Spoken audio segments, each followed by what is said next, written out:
This is just going to be a minor catch-up video. Haven't made any major progress on the Esprit. I've mostly been zinc plating bolts for the gearbox. So you can see most of the hardware for the gearbox in there. And before anyone says, wouldn't it be easy to just buy replacements? This is mostly M7 and M9 hardware in the right hand box. So it's quite difficult to get a lot of the sizes that are needed, and if you buy from the Lotus specialist, you're just buying their replated stuff anyway. So right hand is main case stuff, left hand one is bell housing, nuts, drive shaft nuts, and the bolts that hold the caliper adapters and gearbox mounting brackets onto the main case. So that's what's sitting on the trolley here, and I'm just about to start the process of shimming the bearing preload and the differential backlash, and this is going to be a little bit of a fussy thing. It's all set with spacer rings. So these are actually what they call the adjustment spacers, and there are some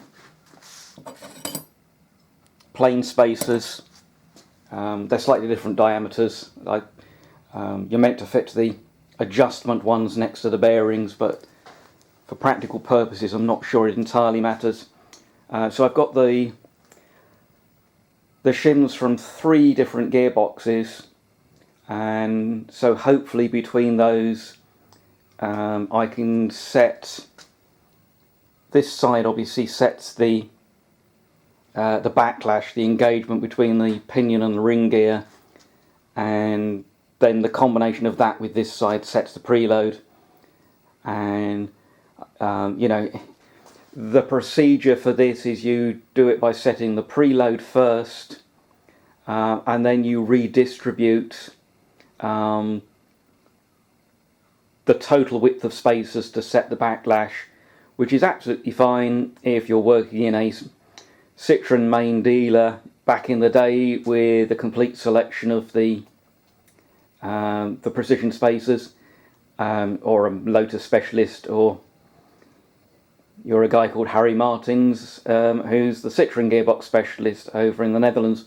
So I'm taking a slightly different approach, that I'm going to go through the selection of spacers for the backlash, setting the preload with the housing bolts and measuring the rotational torque, and with any luck I can get the backlash set correctly with the available spacers, and then that just leaves me to make or to modify spacers on this side to get the preload set again, and then check the backlash.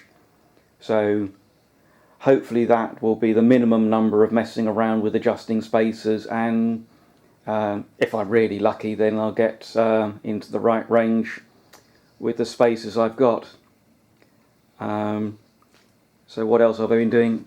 Been having a quick look at the intake system, and you might just have caught as I panned across the floor. This is another thought.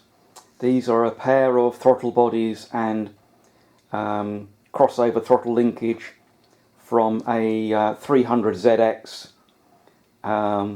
which has a similar idea of it's got twin plenum chambers rather than individual throttle bodies.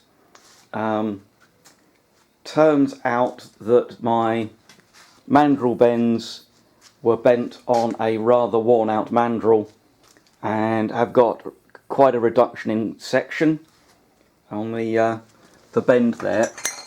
So when I bought another 2 of these to cut in the middle, which was to be able to put like so, with these angled over, to get the spacing to match the Triumph throttle bodies. I'm getting a mismatch on the diameter with the straight section, and the throttle linkage between the two throttle bodies was going to be a little bit more difficult to set up. So still looking at both, but I'm quite liking the idea of just using the 300ZX setup. I'll have to narrow it. It's quite a wide setup. I mean, this cost me about £40 delivered, so I think it's a relatively cheap thing to see if it'll work. And I'm afraid that's about it for this week.